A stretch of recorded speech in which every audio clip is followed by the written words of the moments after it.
name is Tana, rhymes with banana. But these presentations are so fulfilling to me because they just so line up with my passion and my natural talents. So you all giving me a stranger your time today is really important to me, and I want to thank you for that time. And hopefully you'll come out with 1 or 100 different things that you can do going forward that will just make your days a little easier. Just to give you an overview of what we're going to be doing. For the first 30 minutes, I have some slides where I talk about meta skills and the why behind what I teach then in Outlook.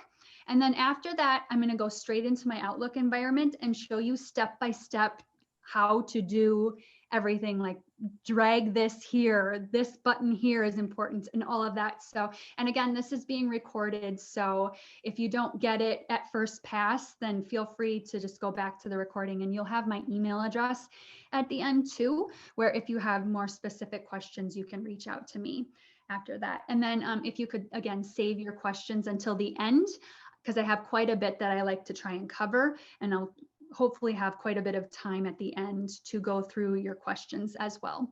But with that, let's get started. I'm going to start right in on my slides.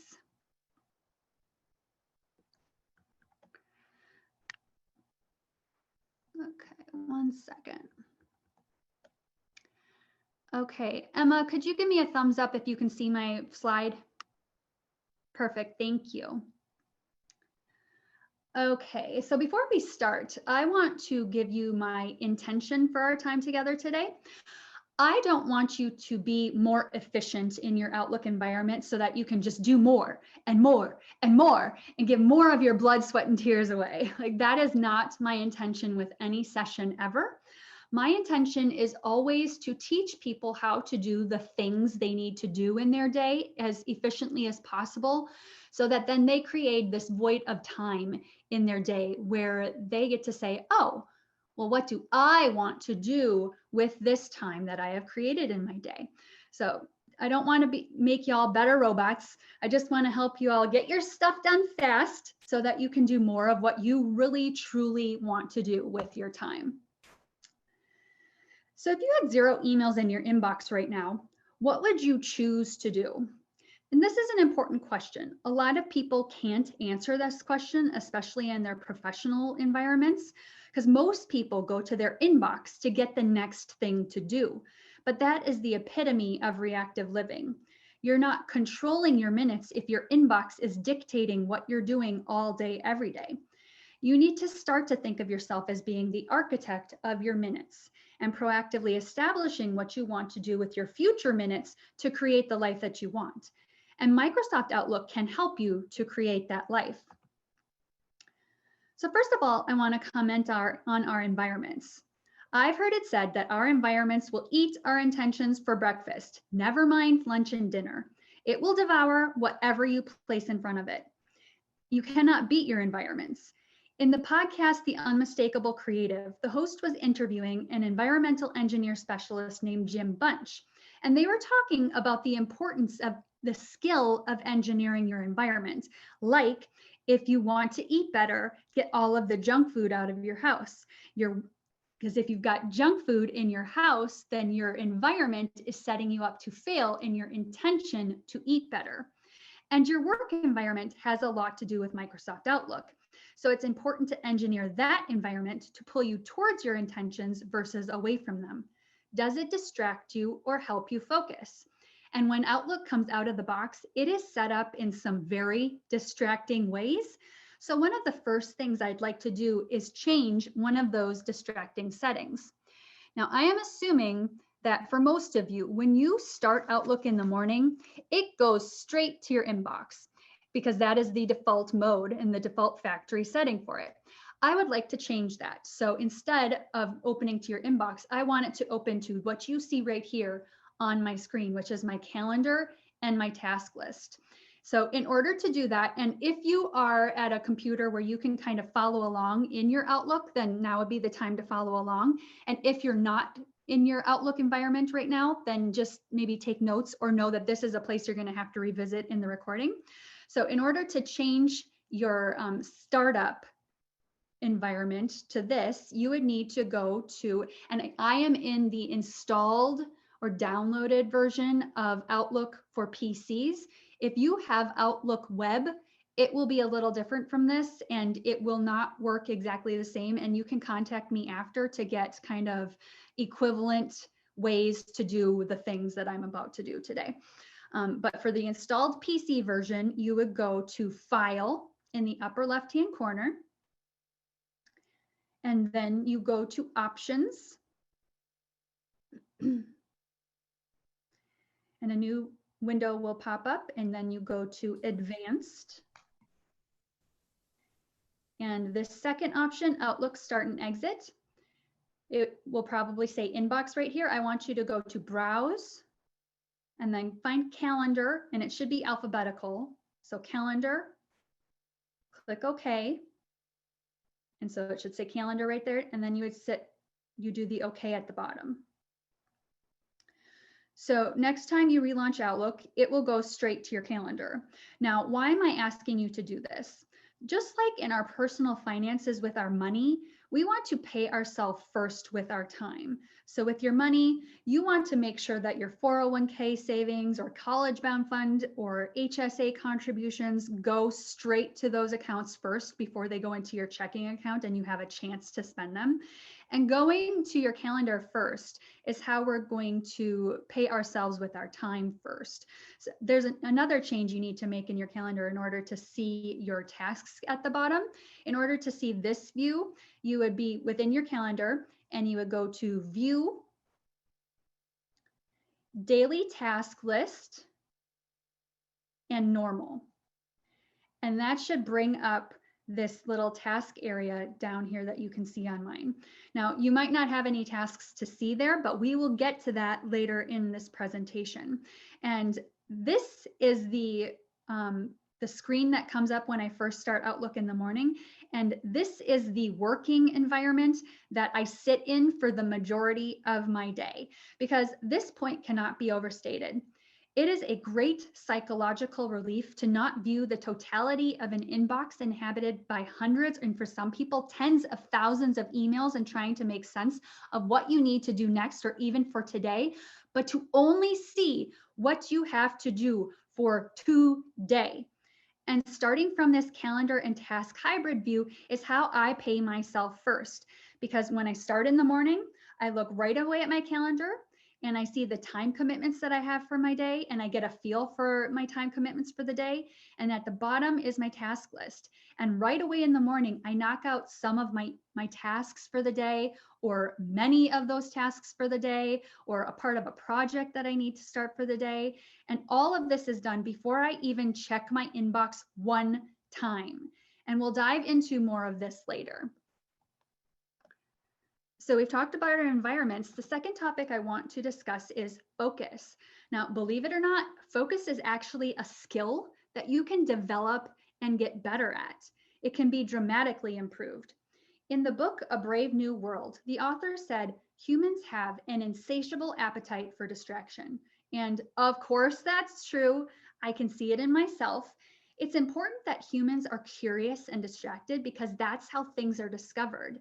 But when you're trying to get things done, you shouldn't be so distracted. You should try to put distractions aside that pull you away from your main task. And a lot has been written about multitasking. Most experts agree that just over 1% of humans born can actually multitask, meaning they can process more than one thing in their prefrontal cortex simultaneously. And you're a rare human if you can do it. I am not one of them. Most people aren't. If you are, or if I were, I could literally at the same time give this presentation to you all and write a letter to my mom, like not switching from one to the other, but literally at the same time. And most people who can actually multitask are found out really early in life, and they're tapped on the shoulder to become like fighter pilots and CIA agents. Like they're just so rare. So for me and most other humans, you want to get away from the idea that multitasking is even possible because of the idea of cognitive switch tax. So there's a TED Med talk with a neuroscientist who talks about a research project he did where he took a sleeping brain and a problem-solving brain, and he hooked up all the nodes on the brain and he did measurements on it as it was going through the stages of problem solving and sleeping. And he noticed a dramatic similarity between the two. They are both phase-based. You can't solve a difficult problem in 2 minutes. There are a lot of different neural pathways that need to connect in order to solve a difficult problem, and those connections take time. Just like when you lay down to go to sleep, you don't go into the delta or deepest level of sleep right away. It takes time to go through the phases to get to delta. And what happens when you finally get to delta and the dog barks? You get up, let the dog out, take care of its business, you lay back down. You don't go straight back to delta once you close your eyes. You have to go through the sleep phases again to get to delta. And the same thing happens when you're problem solving. Let's say you've got some really juicy HR problem that you need to solve within your company, and you're getting to some really good thoughts and you feel like you're making some headway, and all of a sudden, ding, your email dings and you go, oh, what's that? Oh, my boss just emailed me. What does she have to say? Or, oh, that's my favorite client. What did they have to say? And then you just get distracted and you say, wait, no, Dan, I am supposed to be working on that really difficult project. So you go back to thinking about it, but you don't go straight back to that deep level of thought you were just at. You have to warm up your neurons and those connections in your brain again to get to that same level of thought you were just at. And that time it takes to ramp in and ramp out and ramp in and ramp out of thought is known as cognitive switch tax. If you allow yourself to be distracted, you actually pay a tax, and it's time. And experts say over a year, it can actually add up to a month's worth of time, because you're jumping from task to task. You're not actually doing any part of the tasks that you mean to do. You're just switching from one to another distraction. Ping, ping, ping, ping. What's that? What's that? Ooh, shiny thing. What's that? You're just constantly being pinged from one thing to the next. And Outlook can be set up in a way where it holds distractions away from you instead of pulling them towards you. And probably the most important reason for understanding focus is the idea of flow state. There's a lot of material on the internet regarding flow state. The Flow Genome Project trains people how to enter flow state. And it's important because it literally multiplies you and how much you can get done in the same amount of time than if you were just in a standard work state. McKinsey and Company did a study, and they said that in their study, when looking at people who worked in normal working environments and normal working modes versus those who very deliberately enter flow state, there was a 5 times multiplier on what those flow state individuals got done. So imagine your own life. What would the ability to do 5 times more do for your work, your family, your life? That's why focus is so important, because focus is the doorstep to flow state. And in this session, what we're going to do in Outlook will help you focus, and therefore you're more likely to enter into flow state and literally multiply yourself. So before I started doing these trainings, I worked in a corporate financial firm for 14 years. I was a member of the support staff, and we had over $2 billion in assets under management. And any of those clients, if they called from 8 a.m. to 5 p.m. every day, they would never get voicemail. They would always speak to someone in our office. And what that meant was there were 4 to 6 support staff members answering every single one of those calls at all hours of those days. So from 8 to 5, I was basically in a call center in that environment. I also had 10 financial advisors that I supported. I also sat next to the door. So every delivery that came in, or everybody who came to the door, interrupted me. And I also sat in cubes with my fellow support staff members. So any questions that anybody had, there wasn't even a wall or a door that would stop those questions from flying around. So in order to actually get my work done, what I had to do is I asked if I could come in from 7 a.m. to 8 a.m. before the phones actually started. And I actually was able to leave earlier to kind of compensate for that. But from 7 to 8 a.m., I would very deliberately enter flow state. Now, what did this look like for me? So there was one thing in Outlook that I did that I'm about to show you in a few seconds. I would make sure that my body was taken care of. So I had gone to the restroom. If I needed to eat, I had eaten. If I needed something to drink, it was at my desk, so my body couldn't distract me. I would make sure that my phone sound was turned off, like my cell phone, so there were no dings from social media or something from my cell phone.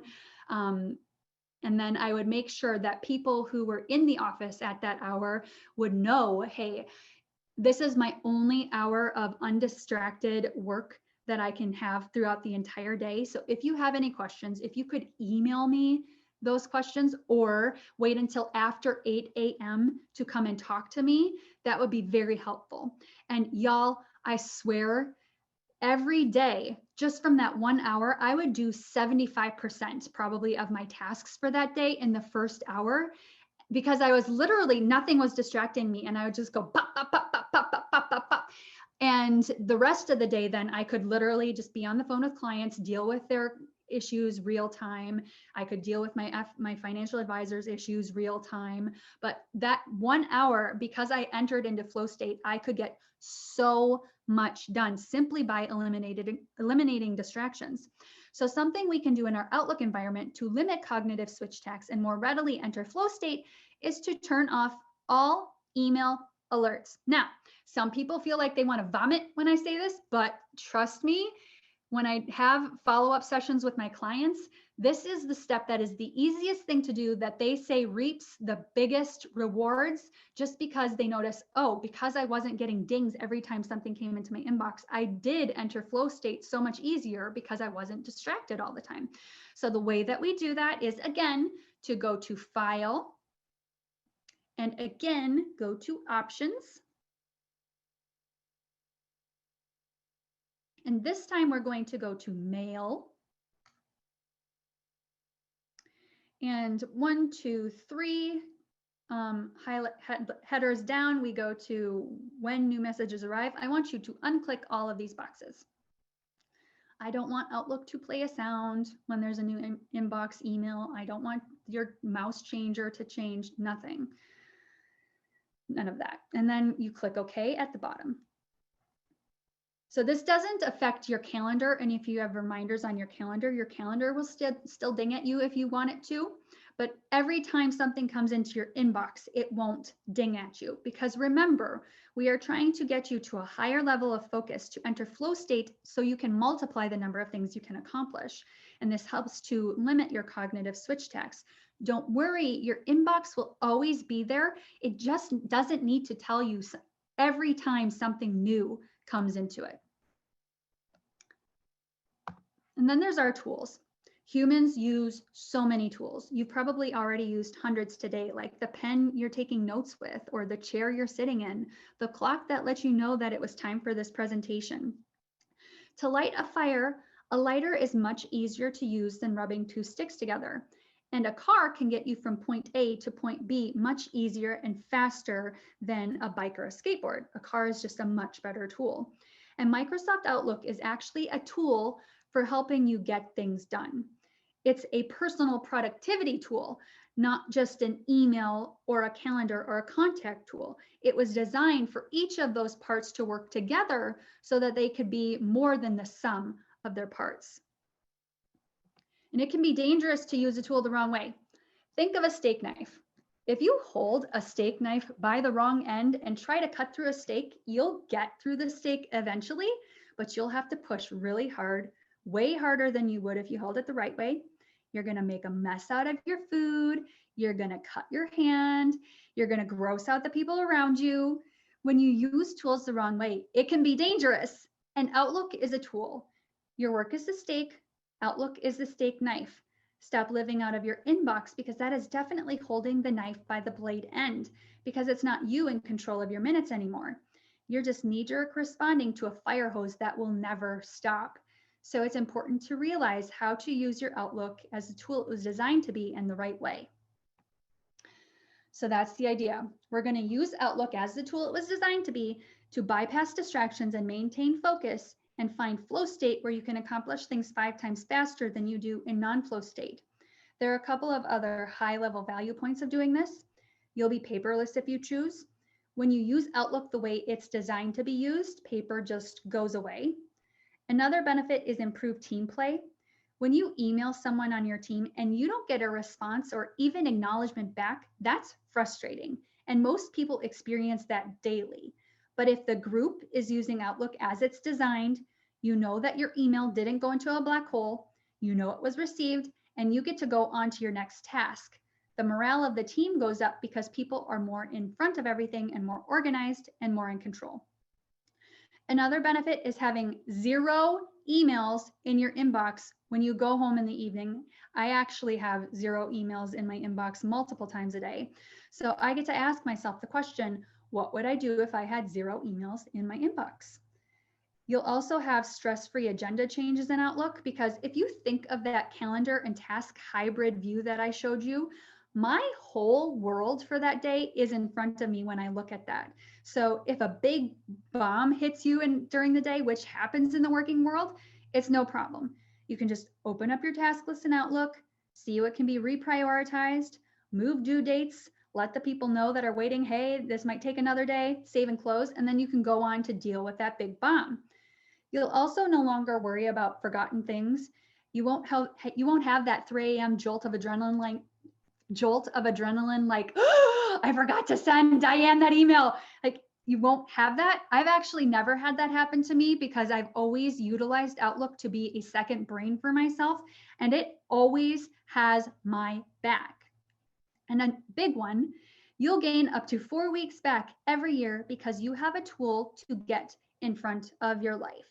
So high level overview, and then I'm going to dive into Outlook. Here's what we're going to do. So we've already changed some settings so you go straight to your calendar and task list in the morning, and so that you no longer receive email alerts. So when I'm getting into work mode in the morning, I open Outlook. It goes directly to my calendar screen. I look at my time commitments for the day, and I make sure that I'm ready for all of those, set alarms on my phone if I need to, in order to get out of flow state, in order to actually get to those meetings or prep for those meetings in time. And then I go straight to my task list, and I do a task or 2 or many or a portion of a big project. But at this point, I still haven't looked at my inbox, because my inbox is a distant third priority. Because remember, we're trying to pay ourselves first by taking care of some of those tasks that our past self decided were important today, and then going to our inbox to see what the rest of the world thinks should be important for your day. But you know, if you go straight to your inbox, it will suck you in, and then all of a sudden it's almost noon and you haven't made any progress on the tasks that you decided to do for your day. And I do this cyclically throughout the day. I work in my task view, then I dip into my inbox, process it down to 0, go back to tasks, work on my tasks, dip into my inbox, process it down to 0, go back to my tasks, work on my tasks. Because I see my inbox as 2 things. Number 1, it's a hot potato. I want to get in and out of there as fast as possible, because even if it's just something that I need to read, what happens if I'm reading something from my inbox and it takes more than 2 minutes to read? What's going to happen is another email is going to come in, and another email, and your brain's going to go, ooh, what does that email say? And you're going to stop reading and you're going to go to that email and you're going to say, wait, no, I was reading that past email, but then another email is going to come in, and you're just going to be paying cognitive switch text all day and not actually getting any of your reading done. Another thing that I think of my inbox as is akin to my postal mailbox at home. So my postal mailbox at home is not designed to be a storage cabinet. It is not designed to be a work desk.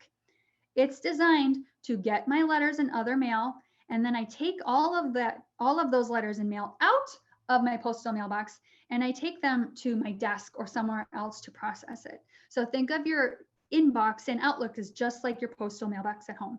It just collects things, and you take everything out in order to sort it through somewhere else. So how do we start this process, Tana? I've got tens of thousands of emails in my inbox right now. What do I do? So the first step, if you are someone who has tens of thousands of emails, or even if you have just 100, is to get your email inbox down to 0. Now, this is not as difficult as your brain might be telling you it is right now. what I suggest to people is to go to your inbox. And I don't have a lot of emails, and these are all just test emails that I put in here for the sake of this presentation. But if you are someone who has lots of emails, what I would suggest for you to do is to have a reading pane at the bottom. And the way you do that is within your inbox, you go to View, Reading Pane, and then Bottom. And if you have the reading pane at the bottom, then you'll have this option to sort by received. So if you click on the received column heading, it will sort your emails by when they were received. Now I would like you to create a file folder over here that is called Safety Net or old emails or whatever you want to call it. But create a folder over here. And then any email that is over 2 weeks old, or if that makes you feel nauseated, any email that is over 4 weeks old, you just move all of those old emails into the safety net folder or whatever you want to call it without reading them, without processing them, without doing anything. Simply just move them, because anything that is over 2 weeks old, and especially anything that is over 4 weeks old, time has probably rendered it unimportant, or you've probably already dealt with it. Or if it is still important, it will probably come back to you, because we are trying to get you to a manageable number of emails to actually process to zero. And if you are trying to process to zero tens of thousands of emails, that's never going to happen. Never. Like, if you are actually trying to read tens of thousands of emails and trying to make sense of them, never going to happen. Let's start with a manageable amount of emails, and the most manageable and the most important emails are the ones that came to you more recently. So once you moved all of those old emails to the safety net folder, then you process the rest of your emails down to zero. Now, what does that mean? Every email that you receive, you can only do 4 things with it. Number 1, you can delete it. If Best Buy sends you marketing emails and you no longer go to Best Buy, there's no reason to do anything other than delete that email. Number 2, you file it. If an email is something that you don't need to do anything with, but you may need to reference it in the future, then you can just file that puppy. Number 3, quick respond. If an email is going to take you less than 2 minutes to deal with, like, hey, Diane, are you coming to the holiday party next week? Yep, I'll be there. Like, less than 2 minutes, take care of that stuff. Get it out of your inbox, all done. But if it's going to take more than 2 minutes for you to do something with, then I would suggest that you make a task for it. Now, Tana, how do I make a task? I've never used tasks. You guys, this is the part you want to pay close attention to, because it's probably the only thing that I'm actually going to teach you today that most of you have probably not seen before. And if you have seen it before, hopefully you use it, because this is a game changer. So in order to create a task, what you first need is you need to have your task button down here in a spot where you can actually see it. And the task button is the clipboard with the check mark on it. So if you can't see a clipboard with a check mark on it in the lower left-hand corner of your screen, then it is hidden behind these 3 dots. And all you would need to do is click on the 3 dots, go to navigation options. And if your tasks item is somewhere down here, lower in the list, then you would just highlight tasks and move it up until it's in at least the 3rd spot in the list, and then click OK. I like to have my inbox first, my calendar second, and my tasks third. You can do it anywhere as long as you can see your task button.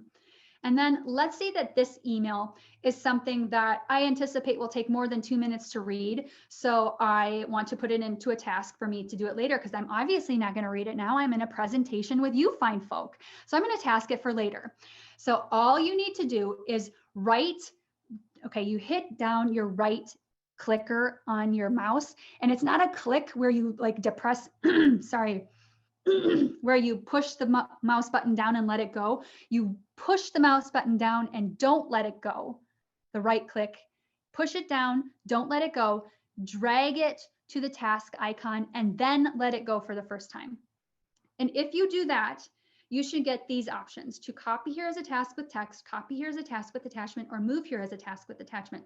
I almost always use either the copy here as a task with attachment or move here as a task with attachment. The difference is copy here with attachment will create a task with the email embedded in the task, and it will keep the original email in your inbox. The move here will create a task with the email embedded in the task and move the email from your inbox to your deleted box. So if you're the type of person who creates a task and you love having the email in the task and you love like moving it into your file folders too, then you would probably want to choose copy here as a task with attachment. If you're the type of person where you get really proficient in creating tasks and you're like, well, I've got all of these emails in my tasks and I know how to search to find them in my tasks, so it's redundant for me to have them both in the task and to have to file them from my email, then you would choose move here. It just depends on your personality and how much information you want to have in how many places. I'm assuming that with HR people and your compliance issues that you probably will be a lot of copy here as a task with attachment because you'll like having file folders for different employees and having it in the task. Cool. I use copy here a lot as well. But for the sake of this presentation, I'm going to choose move here for this one just so you can see what happens. So once I choose move here, Outlook creates a task for me. It will default the subject of the task to whatever the subject of the email itself was. So I'll usually give myself some hints as to what I need to do with it. So this is something I just wanted to read later. I don't do anything with these boxes over here. For me, they're bells and whistles. If you want to monkey with them and use different priorities and different percents complete, feel free, but they're kind of meaningless to me. You can always create next steps for yourself. You can write out your next steps. Say, like if it's something that's not just to read, but you need to read, draft email for support staff, QC email with manager, etc. You can type out all of the next steps that you might need to do. And then the most important part for every task is to set a due date. Now, this isn't the actual due date. This is the next time that I'm going to touch this date. So let's say that this is something I need to read by the end of April. I will put my due date usually in the subject line so I don't lose sight of when it's actually due. And then I'll use this spot to manipulate when I see it on my calendar in my task list next. So this is something I want to read later today. So I'll set the due date for today, save and close. Now, this email that just came in is part of a project that I already have a task for. So you can actually add multiple emails to one task. So for this one, if I go to my full task list, I can search for this task that I know is already in there called Alex Becker.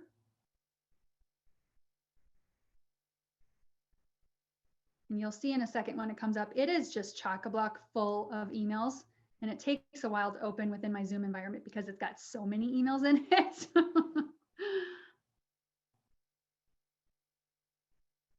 Maybe I won't be able to open it when I'm in my Zoom. Come on.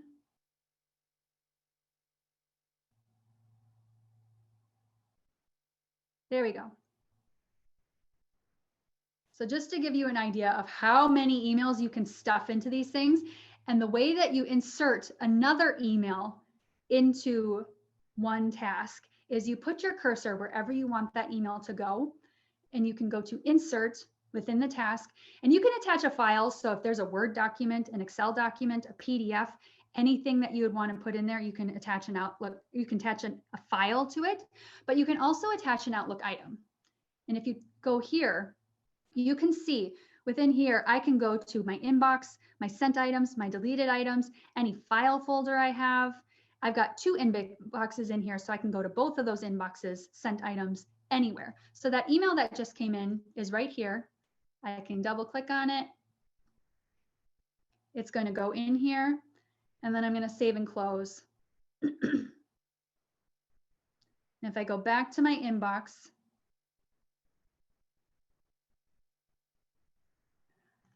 that email is now in a task, so I can either delete it or I can file it wherever it goes. So that one I just filed.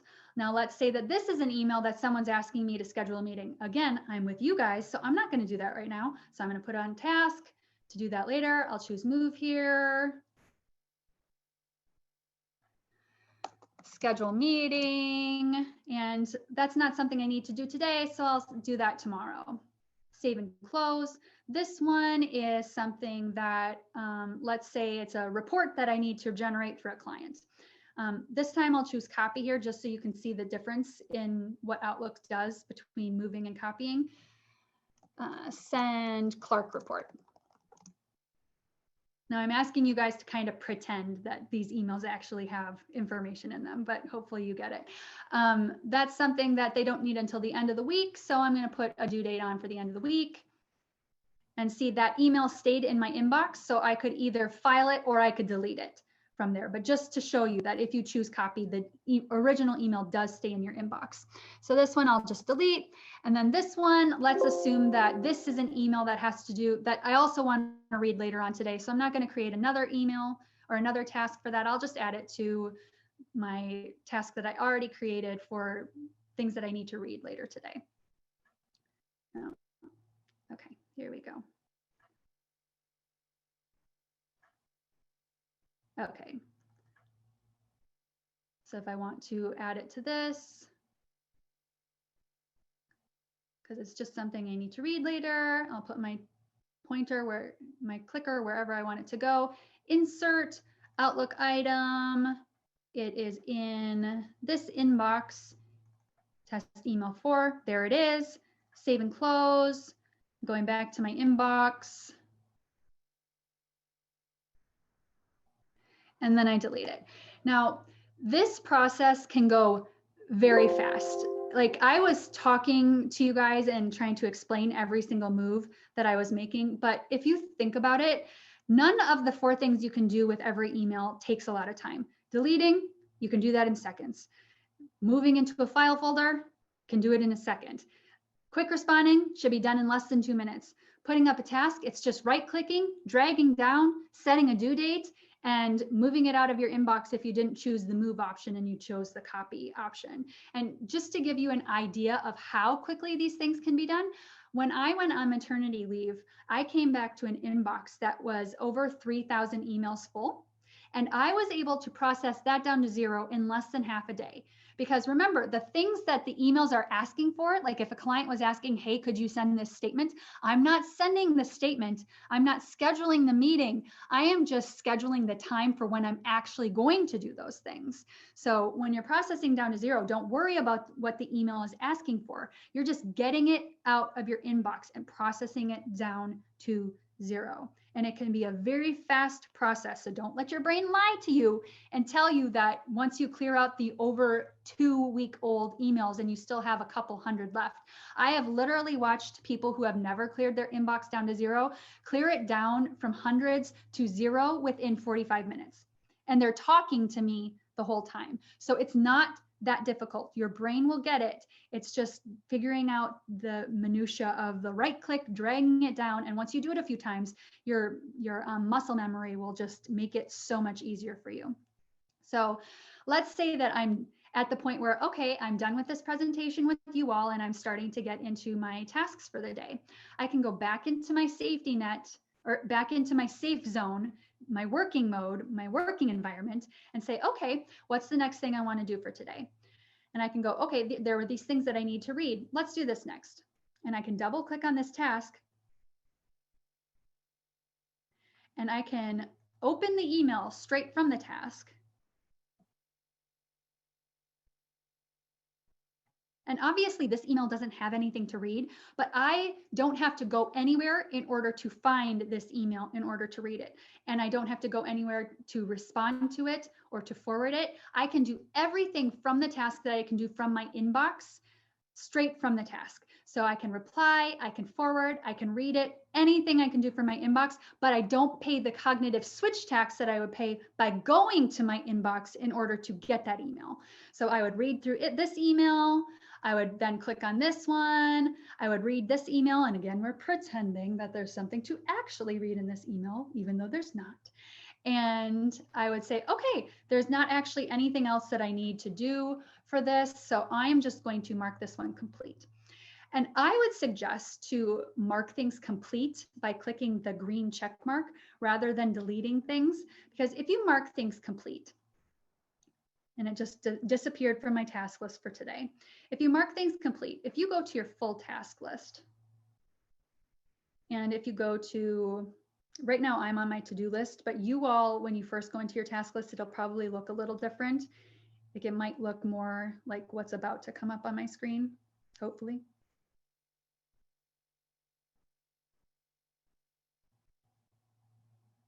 I think Outlook's a little frozen.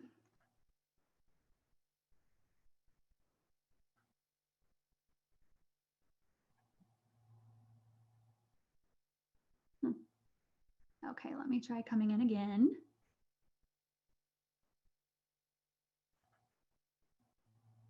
Okay, here.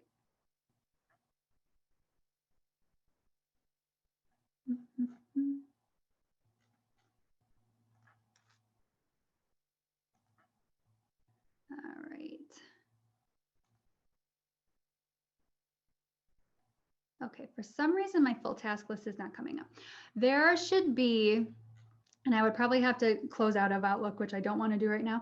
But if you go into not your to-do list, but your full task list, there will be your completed tasks are in there as well as your incomplete tasks. So you are able to then search in your search box up here for any of those completed tasks that you ever have. So if you, and you can bring those tasks up. So if you need to reference the notes you took in a task before, or if you need to reference the emails that were in your tasks, if you mark them complete, those notes and those emails are not lost to you. Whereas if you delete them, those notes and those emails are lost to you. So just keep that in mind. If you don't want to lose those emails and those notes, mark them complete instead of delete.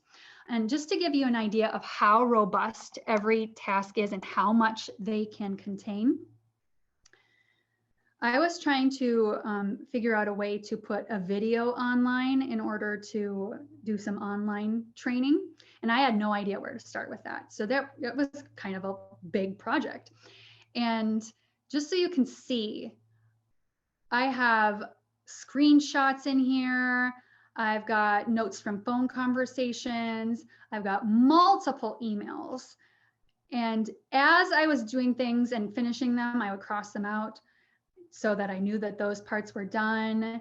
And everything that I still have to do is at the top and not crossed out, so that the things I still need to do are top of mind and the top of the task. But just so you can see how much you can cram into these tasks. So they are not just shallow tasks, not meaning unimportant, but things that you could do kind of in your sleep, things that you do really often, things that you don't have to think a lot about. They can be used for more deep work projects as well. So this gives you an idea of all the things you can cram into them.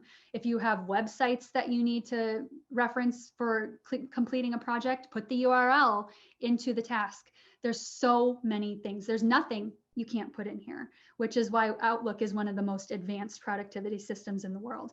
Like Gmail, you can create tasks in Gmail, but you can only attach one email to it. Whereas in Outlook, you can attach, you've seen so many emails. So it's so robust, and there's nothing you can't put in them, and they're so life-changing if you just force yourself to create the habit to use them.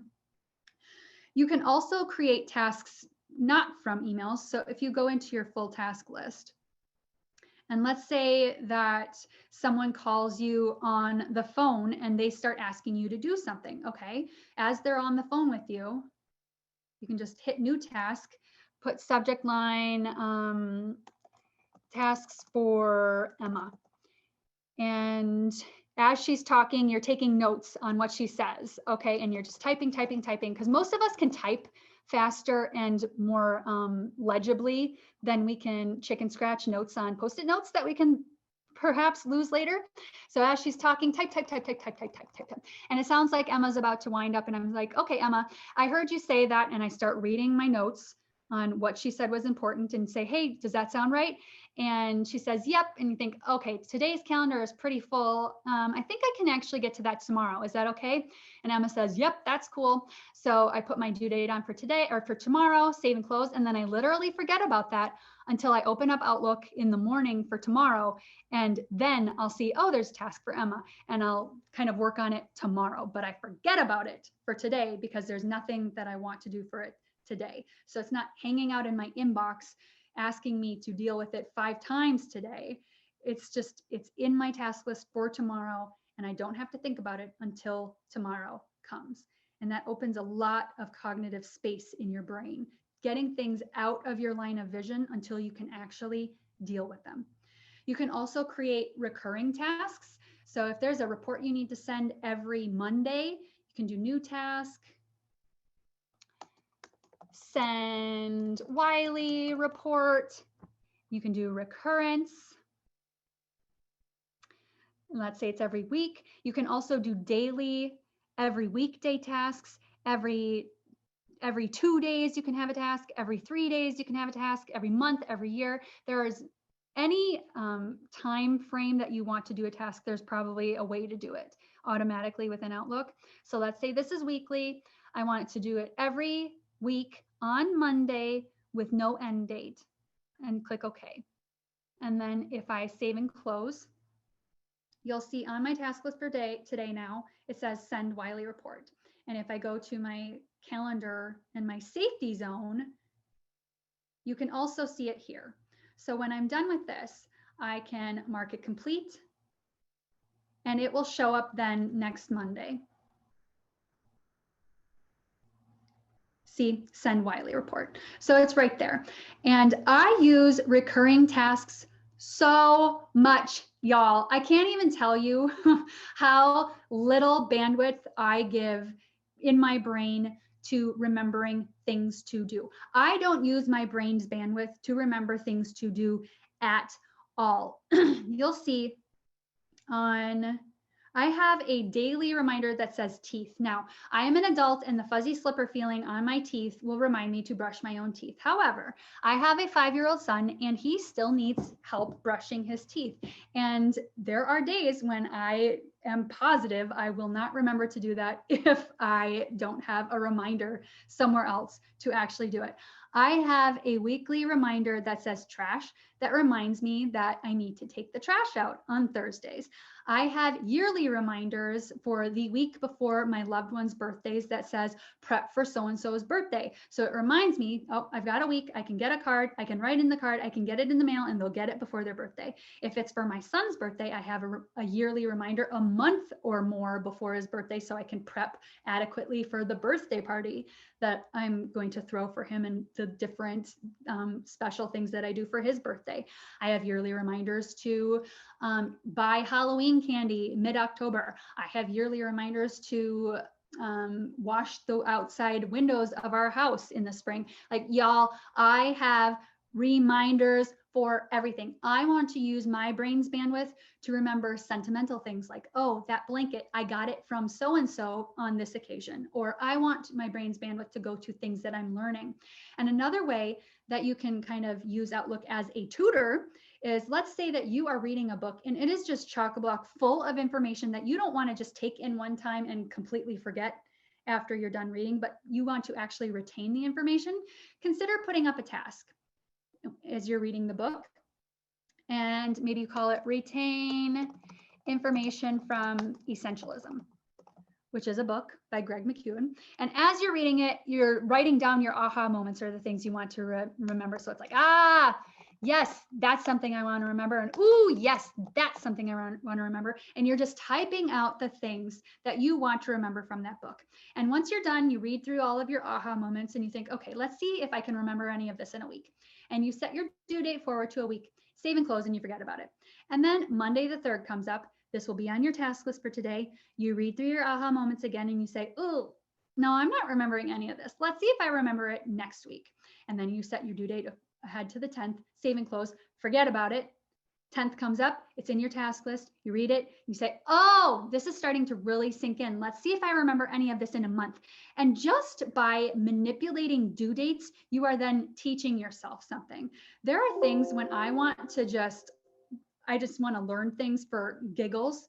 And like one night I was laying in bed with my son and I was like, I memorized the state capitals in the 3rd grade and promptly forgot about them after I was tested on it. I wonder if I could remember them again.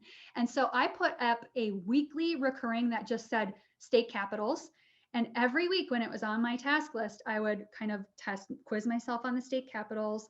And once that became ironclad in my brain, I changed it to a monthly recurring. And then I said, okay, what's the next thing I want to learn? And I said, okay, maybe the presidents of the United States chronologically. And I just put up a weekly recurring presidents. As it came up every week, I would test myself. And just so you can see how you can utilize Outlook to be a tutor to learn the things that you want to learn in your life. And that's the things that I want to kind of encapsulate in my brain. I don't want to have to remember the things I need to do because I have a pretty good memory. And if I relied on my brain to remember the things that I need to do, I would say 90 to 95% of the time, I would probably remember the things, but that leaves a full 5 to 10% of things that I would forget just because my brain has a lot of things going on up there, and remembering to take out the trash every Thursday, or even that it is Thursday today, like those are things that I'm not 100% of the time going to remember. But if Outlook is telling me to remember it, I 100% of the time remember to do these things because I'm not having to rely on my brain, which is fallible. I am relying on a system which is not fallible. So another thing to keep in mind is, let's see, another thing that I do every day is to, you'll see on my calendar, I kind of, at the end of each day in my shutdown ritual. So in my shutdown ritual, what I am doing when I'm about to log out of my computer for the last time in the day, what I'm doing is I'm looking at my inbox, I'm making sure there's nothing in there. I've processed it down to 0 for the last time. I look at my task list, there will be nothing left with a due date for today. And then I look at my day the next day. And I kind of become the architect of my most realistic but best day. So I look at my time commitments and I see, okay, I've got this presentation with you all. So that means before 10 a.m., I need to have a couple of deep work sessions. I need to exercise. I need to get ready. So from 5 to 6 a.m. this morning, I was really exercising. And then for 30 minutes, I was getting ready. And then I had 30 minutes to work before I was with my family or it was an hour to work. And then I was with my family for 30 minutes, getting my son ready and kind of spending time with him before he went to his grandparents' house to do remote kindergarten. And then there was another deep work session, and deep work sessions are just where I'm in this environment and I am working through my task list. I'm not going to my inbox. I'm not doing any of that. I'm just working on my tasks for the day. And then I had a 30-minute separate session to go to my inbox and process it down to 0. It doesn't ever take that long. So sometimes I'm just real time responding to those emails and putting them into tasks. And then I'm with you guys. And then there's another deep work session, another process to 0. And then there is this time called Unfocused on my calendar. Now, Unfocused is a really important part of what my partner and I teach in our time management training. So there is this common thread. If you listen to kind of inventors and geniuses throughout time, if they talk about their inventions or their genius ideas, there's this common thread in their stories of that idea came to me in a dream, or I thought of that when I was in the shower, or when I was driving, or when I was walking in nature, or when I was playing with my kids, or when I was resting out in nature. Like there is this common thread of genius ideas bubbling up to the surface when people are quiet and not doing all the time. Because what happens is when we're in our task list and we're clearing our inboxes and we're doing, we are planted firmly in our prefrontal cortex in our brain. And that's great and all. But when we stop the doing and we kind of just drop back into our bodies. Because most of the day, I swear, y'all, most of the day, I am just this swirling, like buzz of thoughts hovering somewhere a couple inches above my head. And I am not actually in my body for the majority of the day. But when I stop and I go to this unfocused time on my calendar, I all of a sudden drop back into my body and I say, okay, what do I most want to do during this time? And if my body is tired, then sometimes it's taking a nap. If my body feels like it needs to move, it might be going for a walk. If I feel like, oh, I really want to spend time with my kid right now, then maybe it's going and playing with my kid. Like it is whatever I most want to do during that time. And what happens when we go out of the doing mode into just the being mode, our brains go from the prefrontal cortex to what's called the default mode network. And it will start taking all of the disparate thoughts you've had throughout the day and it will start making connections for you. So it'll say, hey, you know that interesting and really complex HR issue that you've been dealing with? What if you placed these two people in the same room? Do you think you might have some good thoughts if you put these two people together? Or what if I approach it from this angle? Or it's just those times when we're quiet and we're not thinking so hard that those genius ideas bubble up to the surface and we can finally hear them. Because when we're doing and we're scheduling meetings and we're responding to emails and doing, like anybody and even artificial intelligence at some point will be able to do that kind of stuff. But every human being born, I believe, has genius thoughts and genius ideas and genius inventions laying somewhere inside of them. But if they are so noisy in their thoughts all day that they can't hear those whispers of genius come up to the surface, then we miss out on the true potential of those people because they're just buzzing around all day long. So when I say making time for unfocused should be a priority, I feel like it should be the main priority for all humans because that is the time when we get to our most important ideas. And it doesn't have to be earth-shattering, like I invented the light bulb kind of thoughts. It could just be like, you know, last time I talked to grandma, she sounded kind of lonely and maybe I need to call her more often.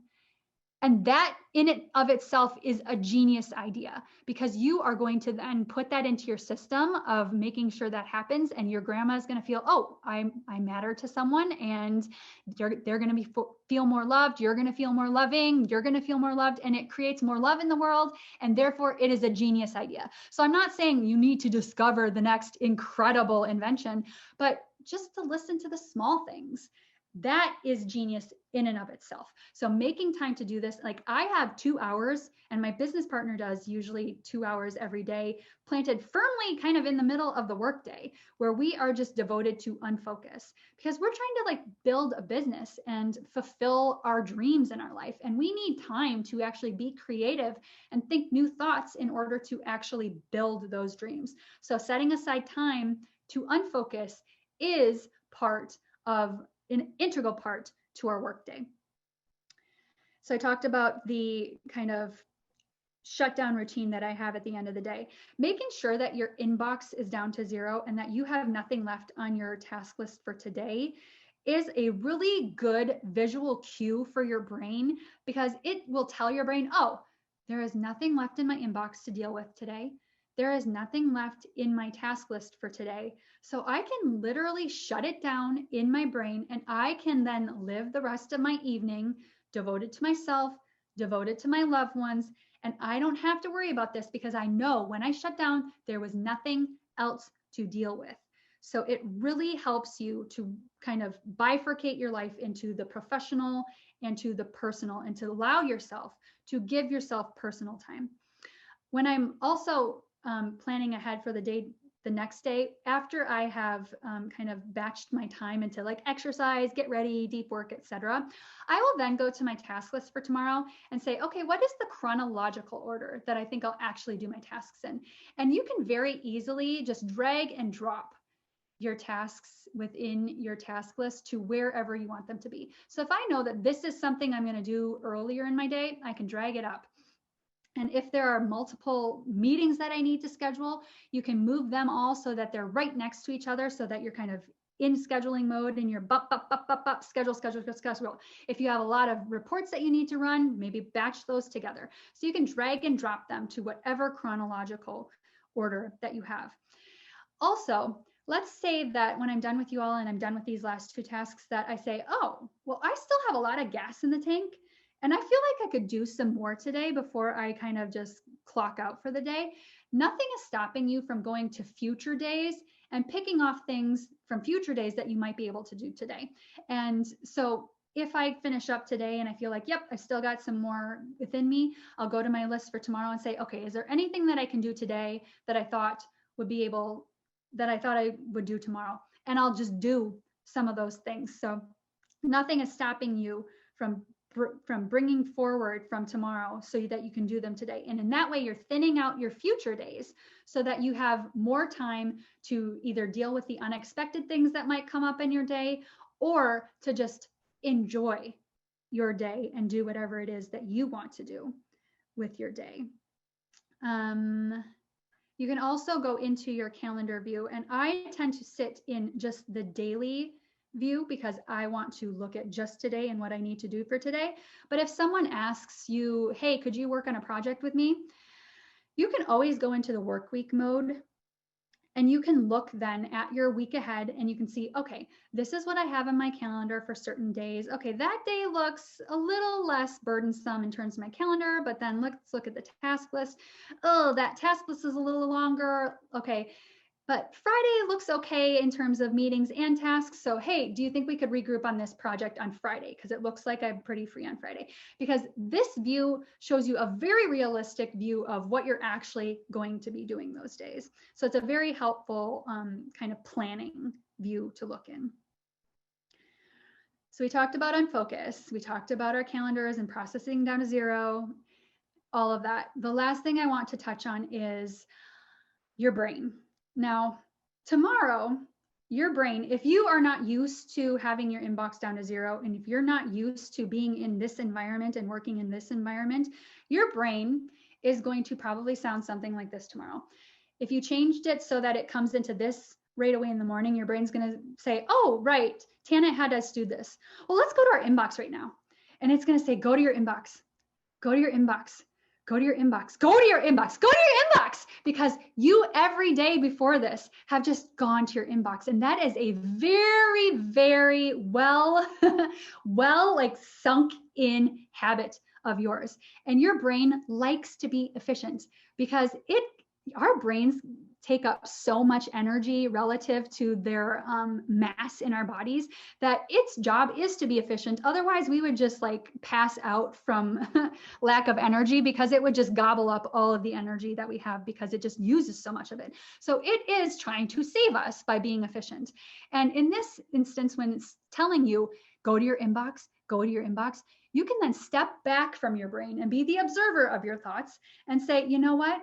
I understand that you are trying to protect me by being efficient, but right now we're going to override you because Tana said that this way is actually more efficient. So get on board. We can do this. And we're going to actually create a new habit. And as you do that, so going to your inbox right now is when we learn things, our neurons in our brains, as we learn things and we do things repetitiously, our brain creates this fatty substance that's called myelin, and it secretes it around our neurons in our brain. So as we do things the same way over and over and over again, it creates more of this myelinated fatty substance around our neurons, and that's how we learn things and we get faster at things. So right now you have a well-myelinated path straight to your inbox. But if you force yourself to stay in here, to create tasks with due dates, to keep your inbox down to 0, to work on your tasks in this environment, you are creating new neuron paths. And as you do it over and over and over again, you will create myelin around those new neurons. And as you do it and you get more myelinated, what was once a 2-lane highway to your inbox will become a 16-lane like Autobahn straight to your tasks and being able to get done everything that you need to get done in a day. But it's just changing a habit. Don't let your brain convince you that this is hard, because remember, it's just right-clicking, dragging, setting a due date, keeping things to 0. Like none of it's hard. It's just breaking a habit. And that's the hardest part. But if you remind yourself that you can do it, and I promise you, everybody can do it. If you just break the habit, then seriously, this can be life-changing. So with that, thank you, Tana. That was awesome. It was awesome. I'm all pumped up for the day now.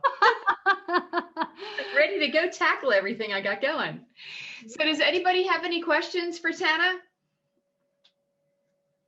Tana, will you also provide any direct contact information? Yeah, let me put into the chat right now my email address. It's just Tana. One second. Good thought, Amanda Boone. Yes, Amanda Boone, turn off notifications on your phone. Literally on my phone, the only things that make sound are phone calls and text messages and alarms, like Facebook notifications, Instagram, none of that. None of it is allowed to make a ding in my life. I get to them when I want to get to them, but they don't get to Pavlov's dog me into getting to them sooner than I want to. But my email address is Tana, T-A-N-A, at Focus to Evolve. So spell out focus, F-O-C-U-S, to T-O, evolve, EVOLVE.com. And it's in the chat. I don't have any cheat sheet resources, but feel free to view this video again because it's just one big cheat sheet. How do I manage my sent folder? I actually keep my sent and my deleted folders down to 0 too. That is not mandatory. The inbox is the most important place to keep to 0, but I keep my sent folder down to 0 too. So if I'm trying to schedule a meeting with someone, I will take the sent item that I sent to that person, drag that into a task, set it forward to a week or whatever would not be a rude amount of time to give them. Like I don't want to follow up with them tomorrow because it's like, that's kind of soon. You just emailed me yesterday, but I also don't want it to be a month from now. So in a week, I'll take the sent item, drag it into a task, and set a due date for that. So you can always take your sent items too. But other than that, I keep my sent items down to 0 too. Would you advise against answering work phone calls during unfocused time? I actually, now at the corporate finance job, I had to answer all calls throughout the day. So if you have a call center type job where you don't have that opportunity, then in corporate finance and in corporate jobs, you might not have the ability to take 2 hours in the middle of the workday to unfocus, but there would be, I think, a business case to be made for a 30-minute break because all of us need breaks and not every human, most humans can't just work. At some point, our brains are just like, you know what, tap out, I'm done. I can't do any more today. But sometimes when we give our brains something different and we unfocus, we are able to then work a little bit more afterwards. But some people, if they're just at their desk all day, probably the last half of the day, they're just like mindlessly looking busy and not actually doing a whole lot that like moves the needle on anything. They're just sitting there looking busy. Cool. But I think there could be a business case that could be made where maybe you say, okay, for this 30 minutes every day, I'm going to go take a walk because at this point, my energy starts to dwindle. And during that time, I will either rest my brain so that I can come back rejuvenated and actually work the rest of the day, or I'll take that time to kind of ponder a work pain point that I have and see if there's a way that I can kind of think of a new way to do that in order to make it not a pain point anymore. And in that way, you can get the time away from your desk and you can get the unfocused time, but you're also like doing something productive for your company during that time. I don't take phone calls during my unfocused time, but I'm an entrepreneur and I have that ability. If you don't have that ability at your job, then perhaps there could be like, hey, I'm going to take this half hour and you take that half hour. And when you're on your half hour, I'm watching the phones. And when I'm on my half hour, you're watching the phones. Like there's usually a way to kind of utilize other people in order to get that unfocused time in your day. Liked seeing the dedicated time. Yeah, we have 2 more comments in the chat. Yeah, the challenge to unfocus. Seriously, those are the times that I come up with my important ideas. So the more, if you can just find 5 minutes, even if you have a corporate job, that can be enough to create space for you to actually hear the ideas that are whispering inside of you. And everyone, I think, can find 5 minutes. And then can you get so good at your tasks and only looking at what you need to do for today that you make that 10 minutes? Can you make that 15 minutes? And again, it doesn't have to be like unproductive, wasted time for your corporate employer. It could be like, let's just dream of better ways to do this. And in HR, you guys have to be those dreamers and the culture carriers and the people who think those deep and new thoughts. So I would argue that your time should definitely have a lot of unfocused time to think of the new ways to solve challenging and complex issues. Where can we view this video again, Emma? I will be sending out a link to you all so you can view it again. Wait for it. In the next 24 to 48 hours, you'll get the link. When you turn off alarms on email notifications, does it stop showing up on the bottom right of the screen? Yes, if you uncheck all 4 of those boxes, it will literally not show you anything when a new email comes in. And for me, and for many of my clients, that is a game changer because they so much more easily just by default go into flow state because there's nothing like bringing them out of it, like ding, ding, ding. And so that is very helpful. Now, I have a process to zero time multiple times in the day on my calendar where I go very methodically to my inbox and I process it down to 0. Now, if you're the type of person who you kind of are relied on to respond pretty quickly, at my corporate job, I was that kind of person. So my process to zero times were every like 20 to 30 minutes. So I would work for 20 minutes on tasks. I would go to my inbox, process it down to 0, go back to my tasks for 20 minutes, work on my tasks, go to my inbox for 10 minutes, process it down to 0. So I was in my inbox like 2 to 3 times every hour. And I promise you, I was still the fastest person to respond to people's emails, even though I wasn't in there all day, every day, because I was very methodical and getting back to everybody and everything as quickly as possible, but within the priorities of my full task list for the day. So it doesn't mean that you just never are in your inbox and that you're missing emails. If you need to make quicker cycles between deep work and processing down to 0, then you can do that. But I would argue that if you're not a support staff, customer service type person, you probably need longer cycles in between deep work and processing to 0 because you are the one who's tasked with thinking new thoughts and dreaming big dreams for your organization. And just managing emails all day is not what they're paying you the big bucks to do.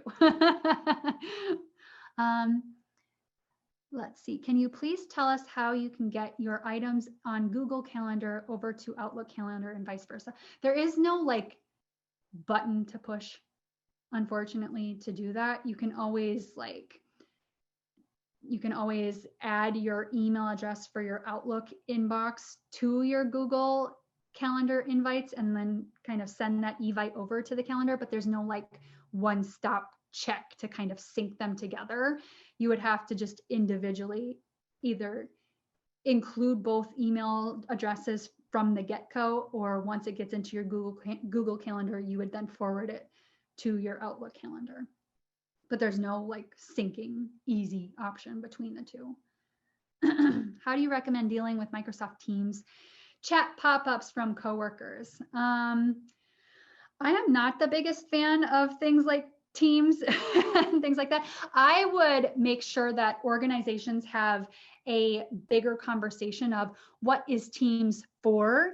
And if you're using Teams, it's more for like camaraderie and for like being social with each other. But the moment there is a task or a thing to do, then you move out of Teams and you are no longer dealing with it there. If it's a task-oriented thing, then you either put it into your you either send an email for that for people to put into a task, or it goes right into your CRM like Salesforce or something, but you don't use Teams and things like that for like getting things done. It's more for chat. I don't personally use Teams, so I can't discuss it in a bunch of detail, but I personally just use Outlook for all of my things to do. Can moving emails to tasks lead to an unmanageable task list? If you saw in my Outlook environment, in my to-do list, which was my task list, but just showed with to-dos, I had it sorted by due date, and there were hundreds of tasks in there. So if it was not sorted by due date, it would look like an unmanageable amount of tasks. But because it is sorted by due date, I only have to look at the 3 tasks left for today. And then tomorrow, I only have to look at the 20 tasks for that day, and so on and so forth.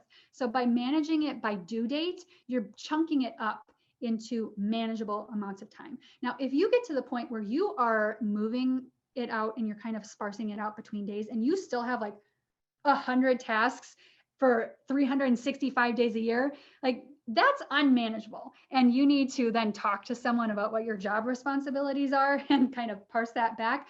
But most people won't have that happen.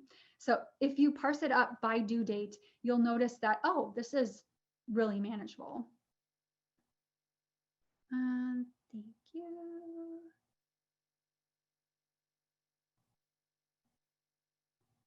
When turning off message alerts, how do you handle a boss who needs an immediate response? So first of all, if there is any openness to having a conversation with said boss and saying, hey, I noticed that today you asked me for something and 15 seconds later you were calling me on the phone. And to me, that wasn't something you needed that second. Is there any way that we can address like what is an emergency between the two of us? And like you define what an emergency is. And if it is an emergency, you call me. So I think there is a place to have those kind of conversations. I had those conversations with every financial advisor I ever had, and I had many throughout 14 years. And some of them were very just like, I want it my way. And once I had that conversation and I explained, I have to be able to focus once in a while so that I actually get your clients the things that they're asking me for too. And if you're calling me and you just need things from me all day, every day, at any second of the day, I can't actually focus on your clients, then they're very willing to have those conversations. If it is not someone that you would have comfort in having that conversation with, you can always set up rules to get notifications for just that person. I feel like that's adult babysitting. But if you have to be an adult babysitter and you just have to like sit and be at someone's beck and call all day, then I would set up a rule so that those people's emails will ding for you and you do actually see them and nothing is stopping you from doing that. Okay, I think that's all the questions that I saw. I have a quick question, Tana. Mm-hmm. When it comes to the deep work sessions, would you put a time limit on that? Because I realize there's only so much. I've read different studies. The brain can only do so much at one time. Do you have any recommendations? I would say I would want it to always be at least 30 minutes long. But my body after and I feel like I am a pretty good flow state focuser. So I can sit for about 2 hours, but after 2 hours, my body is just like, boo, like you need to move. Your back hurts, your butt hurts, do something else because yuck, this feels awful. So for me, it's anywhere between 30 minutes and 2 hours. For some people, your body might just start saying at an hour and a half, and you might know then that your body has a limit and you need to go and move and do something else. Maybe that's when you take a break to go to the restroom or get something to eat or something. But I tend to do 30 minutes to 2 hours at the most. Most people can't go for 3-4 hours. I feel like I've seen studies that the most focused people that people have ever studied can go like 4 hours, but that's a lot to expect your body to do. But great question. So does anybody else have any more questions for Tana? I think we would all agree it was a very valuable session. Thank you very much. Thank you for providing your information. Kelly Hutchinson, great. She has a reaction. Look, I'm working on how to use Zoom still, so. Emma, so we have Friday is a networking session, yes? And then Friday, May 7th. Yes. Say it again, I'm sorry. Friday, May 7th. Not this Friday, but next Friday. Okay. And if we put it on our task calendar, would we remember, or our task list, would we then remember? So something like that, I would have it on my calendar for the set time. And if it was something I needed to prepare for, I would also have it in my task list for like the day before to actually get the prep done with plenty of time to be ready for the meeting. So I think I would speak for everybody when I say, you're welcome to join us, Tana. We'd love to have you on sometime. And then another reminder for May 13th, please. We really need people on that to be able to reach out with the kids from Goldie Beacom, Wilmington University, and University of Delaware, of course. That would be terrific for everybody to join us. I see 3 more chats. Thank you so much for a great presentation. Amazing, from Amanda Boone. So look, you're getting very nice responses. We do have, oh, we heard that one already. I had one, do you allow personal emails to come to your work inbox? I have my personal email filtered into my one Outlook environment. So I have my work email and my personal email going to the same place. So I manage them both in the same task list. If they're, I mean, most corporate environments aren't going to let you just kind of put your personal email inbox in there. So if you are the type of person who you are able to work from home and kind of see your task list when you're home, if it were me, I would have just one task list, and it would be the work task list, because I would need that one at work. And I would try to, anything that was personal that I needed to do, I'd probably forward it to my work email address, drag it into a task so that I have one email. At my past job, there were times when I couldn't work from home. So in that instance, I did have 2 separate task lists, one for work and one for my personal life. And I just knew when I was at work that I was dealing with this task list. And then when I was home, I dealt with this task list. And so it's possible to do both.